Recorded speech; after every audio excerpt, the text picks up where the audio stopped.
This report is about steady-state exercise and how the body adapts to complete this process of reaching steady-state exercise. Initially, when you start to exercise, oxygen consumption needs to be increased to accommodate for the change in the body. There are different factors that help this process happen. But when working at a constant rate, so aerobically, Adams et al. States that the pattern of increased oxygen consumption shows an initial rise at the start of exercise, then levels off. They also state that once this plateau is reached, oxygen consumption remains steady over the period of exercise. An example of this is when you go for a 25-minute jog at a continuous but steady pace. The first 5 minutes of exercise will consist of the body trying to adapt to the change, to try and meet the demand of the exercise. However, after these 5 minutes, and for the rest of the jog, this is known as steady-state exercise, because the body has now met the demands of exercise and is comfortable when completing this exercise. The heart rate will increase at the start of exercise. This is because the receptors detect a change in the body and understand the increase in the oxygen demand that the body has in order for it to function efficiently. The way the heart rate adapts is by the chemoreceptors establishing an increasing of carbon dioxide that would be circulating within the body. Also, the proprioceptors detect movement when you start exercising. In addition, the baroreceptors recognize a change in the body's blood pressure.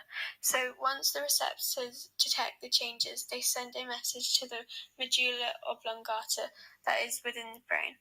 Once in the brain, the impulses get sent to the cardiac control center, then are redirected down the sympathetic nervous system, which results in the impulses reaching the SA node, and this causes the heart rate to increase.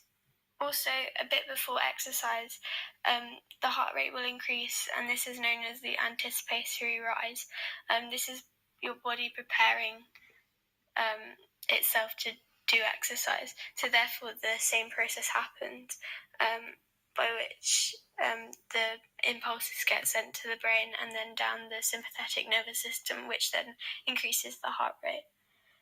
However, at 3 to 4 minutes of aerobic exercise, the heart will beat at a steady and constant rhythm during exercise, because the heart rate will have adapted to the demands of the intensity of the exercise, and there will be a sufficient amount of oxygen within the body to meet the demands of the exercise. That's why the heart rate plateaus, which means that if the heart rate plateaus, then there will be a reduction in the impulses that get sent to the sympathetic nervous system, as the heart rate will not need to keep increasing, because there's enough oxygen within the body to allow the muscles to keep contracting.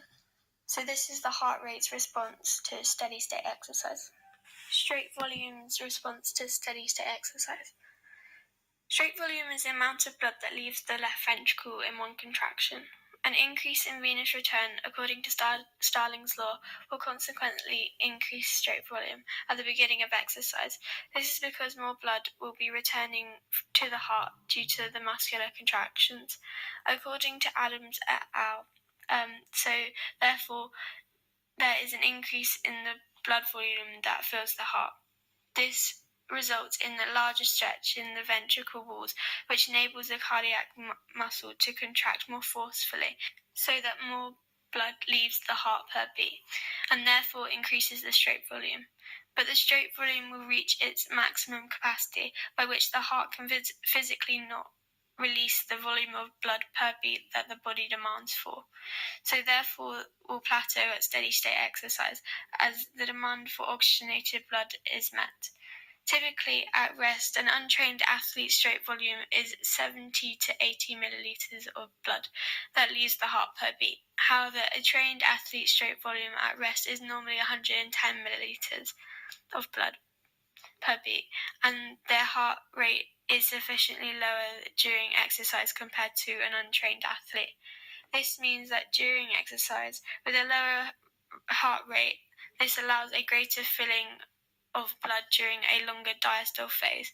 This means that the stroke volume increases because the volume of blood that is ejected from the heart per beat is greater than an untrained athlete, because there would be a larger volume of blood in the left ventricle to begin with, which will force a greater contraction from the cardiac muscle, as there is a greater stretch from the muscle.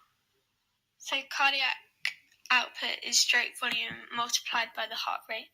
The reason why the cardiac output increases is because the demand for oxygen to the working muscles is high. So when the heart rate and stroke volume increases, this therefore increases the amount of blood that leaves the heart per minute. So the cardiac output is increased. This means that during steady state exercise, just like the stroke volume and heart rate, it should become constant and pump out near enough the same amount of blood per minute. So the average cardiac output for an adult at rest is the heart rate, which is the average heart rate for an adult is around about 70 beats. And then the average stroke volume for an adult is around about 70 milliliters. So if you multiply them together, which equals 4,900 milliliters of blood that leaves the heart per beat. In contrast, a trained athlete's cardiac output is much higher. If we take an elite athlete, for example, their average heart rate is 50 beats per minute, and an elite athlete's stroke volume is around 110 milliliters of blood. So their cardiac output is 5,500 milliliters. Therefore, because of this, there is more oxygenated blood circulating their body and supplying oxygen to the working muscles, so they can contract over and over again. Also, by doing steady state exercise, over time you should become fitter so that you can pump a larger volume of blood out of the heart but in less beats, so increasing your cardiac output. The flow of blood around the body changes during steady state exercise. The blood vessels to active muscles will vasodilate to allow the blood flow of oxygenated blood to the working muscles. This happens by the precapillary sphincters dilating at the arterioles, which allows more blood to flow through to the working muscles. On the other hand, the blood vessels to other organs, such as the stomach, will vasoconstrict to stop the blood flow travelling there, because oxygenated blood is not needed there during exercise. This happens by the precapillary sphincters constricting at the arterioles, which allows little blood to pass through to the areas where oxygenated blood is not needed. This process is called vascular shunting. Blood pressure is the force exerted on the walls of the arteries. When measuring blood pressure, if you put a blood pressure cuff on the top of your arm, when the pressure is first released as the blood runs through the brachial artery, this gives a reading of the systolic pressure, which is the contraction phase. Then, when the blood no longer flows through the brachial artery, this reading is the diastolic pressure, which is the relaxation phase. Initially, when exercise begins, the systolic phase of blood pressure will increase as the demand for oxygen is high, so the pressure of blood against the walls of the arteries is high. However, the blood pressure should then decrease significantly due to the demand of oxygenated blood being met. During exercise, the diastolic phase should decrease slightly, but stay near enough at normal levels during steady state exercise. The athlete will sweat to begin with, but when the body has controlled the internal body temperature, sweating will reduce. This happens by the thermoreceptors detecting an increase in the internal body temperature. Therefore, signals get sent to the hypothalamus in the brain, which controls the internal body temperature, by sending messages to the sweat glands to secrete sweat. So the internal body temperature is controlled and returns to optimal levels.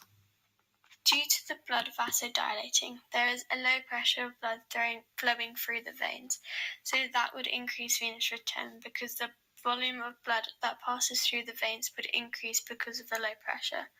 Venous return also increases due to muscular contractions during steady state exercise, which means more blood flows back to the heart. According to Klabunde, 2015, Starling's law is the ability of the heart to change its force of contraction and therefore stroke volume in response to changes in venous return. Because venous return increases due to the muscular contractions, there is more blood flowing back to the heart, which results in an increase in the blood volume within the left ventricle, which enables the cardiac muscle to stretch, to give a forceful contraction, to increase stroke volume, which then supplies more oxygenated blood to the working muscles during exercise, until the oxygen demand is met at steady state exercise. Breathing rates response to steady state exercise. Before exercise begins, there can be a minor increase in breathing rate, and this could be due to the anticipatory rise. So when the heart rate increases, the oxygen intake needs to increase as well to compensate for the heart rate increasing. However, athletes could also take control of their own breathing, and this is known as volatile control. So this process is where you consciously think about your breathing to maybe prepare for exercise or stay calm. And this process is controlled by the DRG, as it's the active stage of breathing. The respiratory control center is located in the medulla oblongata of the brain and is responsible for the depth and rate of breathing, as it sends the messages received from the receptors to the inspiratory and expiratory centers, which causes the body to change the rate and depth of breathing.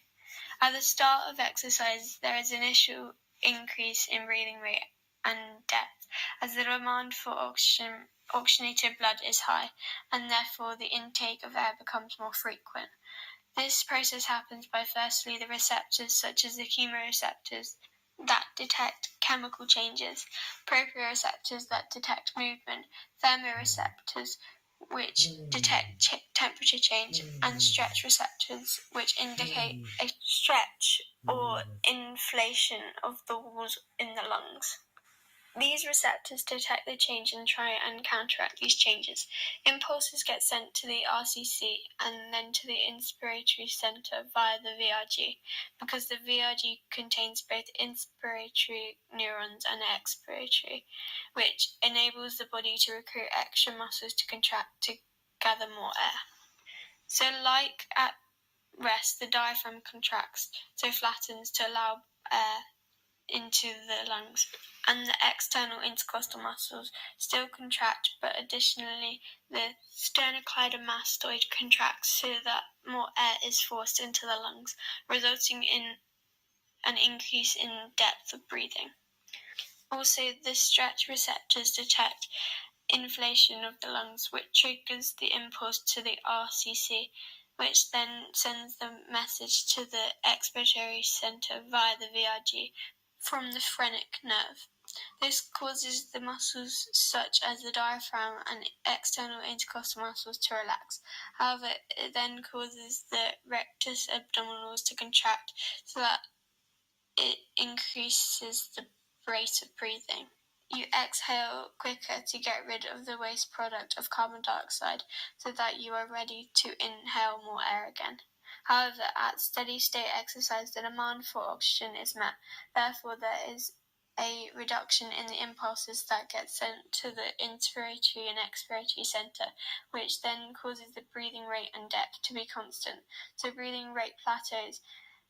An elite athlete's breathing rate will plateau quicker than a non-elite athlete's. This is because the elite athlete's gas exchange within the lungs and between the capillaries and the muscles is quicker and happens more often due to the lungs being more efficient.